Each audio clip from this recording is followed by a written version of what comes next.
Best varicose veins చికిత్సనే పొందండి. నొప్పి లేని చికిత్స కోసం సంప్రదించండి ఎవిస్ హాస్పిటల్.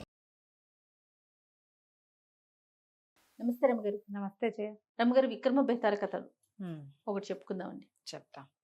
పట్టుబదలని విక్రమార్కుడు మళ్ళీ వెనక్కి లోపలికి నడిచాడు. శరీరాన్ని భుజం మీద వేసుకున్నాడు. దాంతోపాటు ఉన్న భేతాళుడు కూడా ఆయనతో పాటు నడుచుకుంటూ వెళ్ళాడు. కొంత దూరం వెళ్ళాక భేతాళుడు అది చెప్పాడు, నీకు ఎంత ఓపిక, ఇంత బాగా నడుస్తున్నావు, నీకు మార్గాయాసం తెలియకుండా ఒక మంచి కథ చెప్తాను అన్నాడు. ఏం చెప్పాడట? భరుకచ్చం అనే ఒక దేశంలో జిహ్వలుడని ఒక వైశ్య కుమారుడు ఉండేవాడు.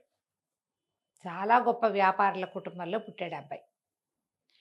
వాడికి 14-15 ఏళ్ళ నుంచి బిజినెస్ గోలే. ఎంత బిజినెస్ చేసేవాడు, ఎన్ని రకాలో. క్రమంగా వాడి బిజినెస్ ఇంట్రెస్ట్ ఎలా అయిందంటే అది తప్పిస్తే ఇంకేది లేదు.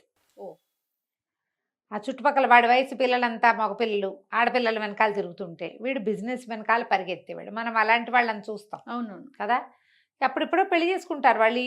ఆ ఏజ్లో ఆడపిల్లల ఆసక్తులు అవి అందరికీ ఉండేటట్టుగా వీళ్ళకి డిటర్మైండ్గా ఉండే వాళ్ళకి ఉండవు. వాడు చాలా ఉత్సాహంగా చేసేవాడు. పెద్ద పెద్ద వాళ్ళు కూడా వాడి దగ్గరే సలహాలు తీసుకునేవాడు. అయితే పెళ్ళికి సంబంధాలు వచ్చినా ఇప్పుడే వద్దు, ఇంకా 25 ఏళ్ళే, ఇంకో 3-4 ఏళ్ళ తర్వాత ఇంకా బాగా సంపాదించి అప్పుడు చేసుకుంటాను అది చెప్తుండేవాడు.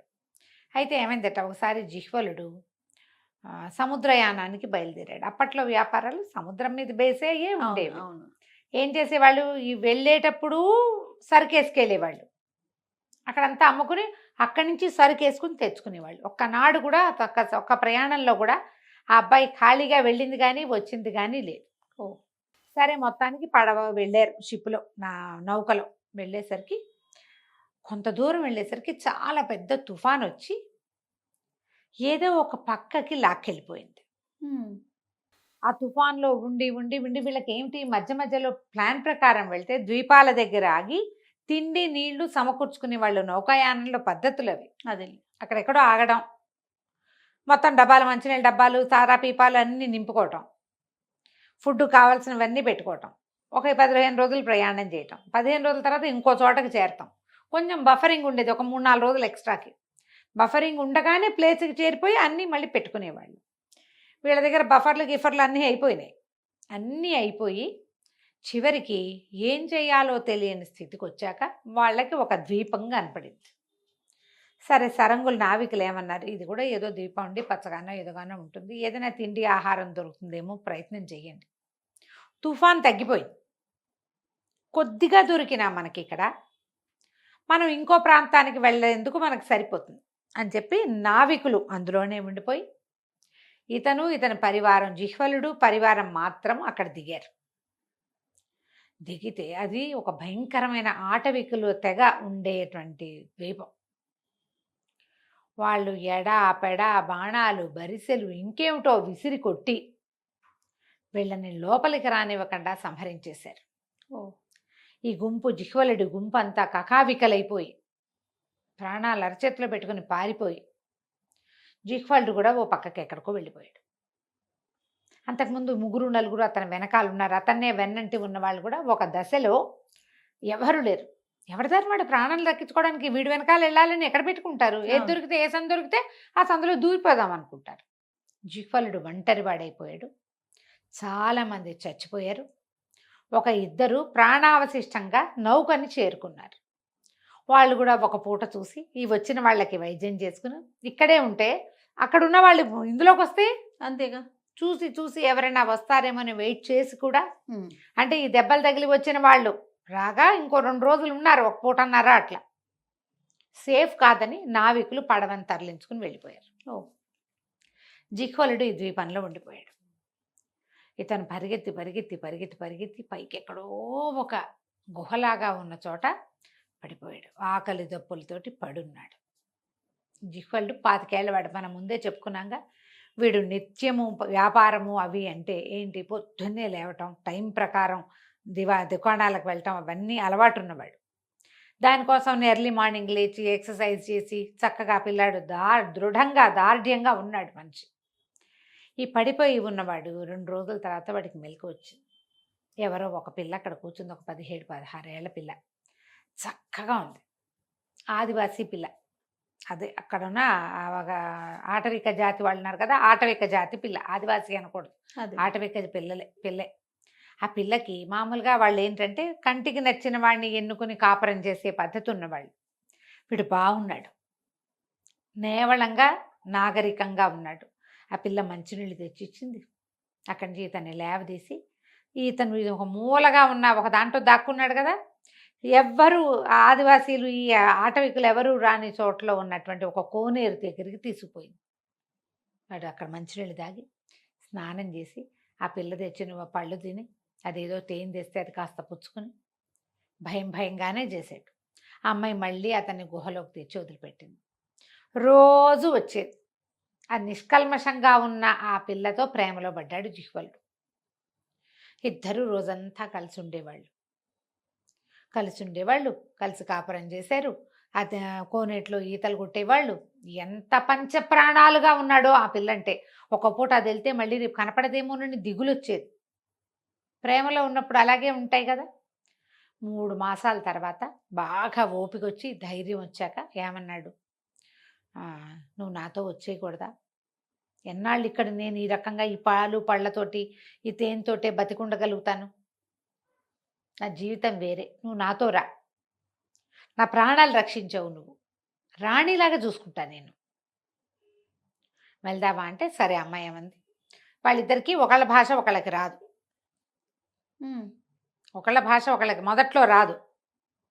క్రమంగా వీడి భాష వీడు మాట్లాడేవాడు, దాని భాష అది మాట్లాడేది. ఇద్దరికి ఒకళ్ళ భాష ఒకళ్ళకి అర్థం అవటం మొదలుపెట్టింది. అంతే కదా, వాళ్ళతో భాష మనతో భాష కొత్తల్లో తెలీదు. క్రమంగా కొన్ని మాటలు అర్థం అవుతాయి, సైగలతోటి కొన్ని తెలుస్తాయి. వచ్చేయమన్నాడు. ఆ అమ్మాయి రావడానికి ఒప్పుకొని ఏం చేసింది, ఒకనాటి రాత్రి ఈ ఆటవికల కన్నుగప్పి జాగ్రత్తగా సముద్రం దగ్గరికి తీసుకెళ్ళింది. సముద్రం దగ్గరికి వెళ్ళే దారి కూడా తెలియదు వాడికి. వాడు ఎక్కడో కొండకొమ్మలో ఉన్నాడు. ఆ పిల్లకి తెలుసు, అది లోకల్ పిల్ల కాబట్టి.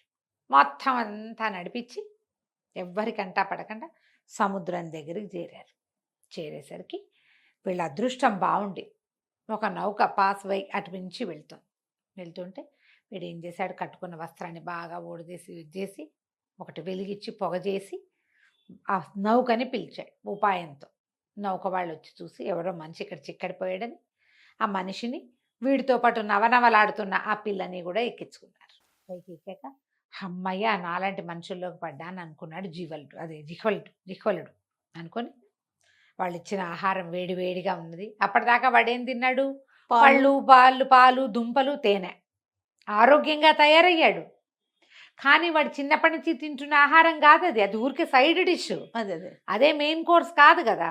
వాళ్ళు ఉడకబెట్టినవేవో అవి ఇవి ఇచ్చి కూరలు చేసి అన్నం పెట్టేసరికి ఎంత ఆనందించాడు. సడన్గా వాడికి తట్టింది, ఏమిటి, నేను ఖాళీగా వెళ్తున్నాను, నేను నా నౌకా ప్రయాణంలో నా దగ్గర ఏ సరుకు లేదు. ఇప్పుడు ఇంత ప్రయాణం చేసి ఇంటికి వెళ్తాడు, ఖాళీ చేతులతోటి వెళ్తానా నేను, రూపాయి లేకుండా. అప్పుడు అతని దృష్టి తనతో ఉన్న ఈ నవనవలాడుతున్న ఆటవికల పిల్ల మీద పడింది. సరుకు లేకపోవడం ఏంది, ఇది ఉంది కదా అని చెప్పి ఆ అమ్మాయిని అమ్మకానికి పెట్టేసాక ఆ పిల్ల పల్ల బోధిపోమని అర్థమైపోయింది. తను నమ్మైపోతాడు, నన్ను నమ్మద్దు, నేను గర్భవతిని, 3 నెలలు నాకు, నన్ను నమ్మకు, నన్ను నీతో తీసుకెళ్ళు అంటే మరీ మంచిది అని గర్భవతిగా ఉన్న అమ్మాయికి డబల్ రేట్ వస్తుంది. కడుపులో ఉన్న శిశువుతో సహా జిహ్వలుడు ఆ అమ్మాయిని అమ్మేసి ఆ డబ్బులతోటి తన వ్యాపారానికి పెట్టుబడి పెట్టుకుని మళ్ళీ తను సరుకుతోటే ఇల్లు చేరాడు. ఈ కథ చెప్పాడు మేతాళుడు.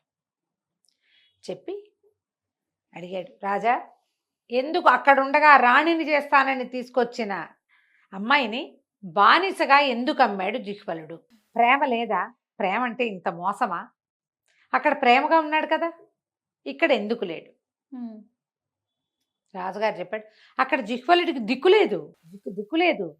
మనము ఎలా ఉంటుంది మన జీవితం, మనము అవ్వా బువ్వా రెండూ కావాలనుకోకూడదు.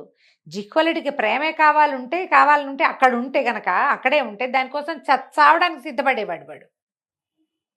అతనికి తన సాంఘిక జీవనం కావాలి, తన వ్యాపారం కావాలి. దాంట్లో ఒక ఆటవికపు పిల్లకి అవకాశమే లేదు. ఇంకా సాంఘిక జీవనం కావాలంటే ప్రేమలు, జీవితాన్ని తనను కాపాడటము, తనతో ప్రేమగా ఉండడం 3 నెలలు తనని పోషించడం అసలు పాయింటే కాదు. స్వచ్ఛమైన ప్రేమ వ్యాపారమా? వ్యాపారం అంటే ఈ స్వచ్ఛాన్ని కూడా మనం కలిపేయాలి అందులో. ఇది అది కుదరదు.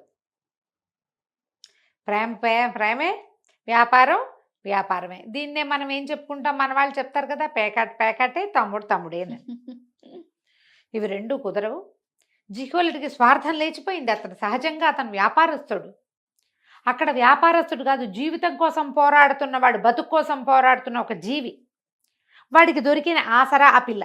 ఆ ఆసరాతోటే బతికేవాడు. వాడు అక్కడే ఉండుంటే హాయిగా ఉండేవాడు. అమ్మాయితో చక్క పిల్లల్ని కనేవాడు, దాన్ని ఎంతో ప్రేమగా చూసుకునేవాడు. ఆ పిల్లల ముందు ఇంకో స్త్రీ జోలికి కూడా వెళ్ళేవాడు కాదు. వాడు అంత త్రికరణ శుద్ధిగా చేస్తాడు. వాడు బిజినెస్ అంటూ వెనక్కి వచ్చాడు అంటే వాడు బిజినెసే త్రికరణ శుద్ధిగా చేస్తాడు. వాడు బిజినెస్ త్రికరణంలో ఏముంది, పెట్టుబడి. అది అమ్మాయి.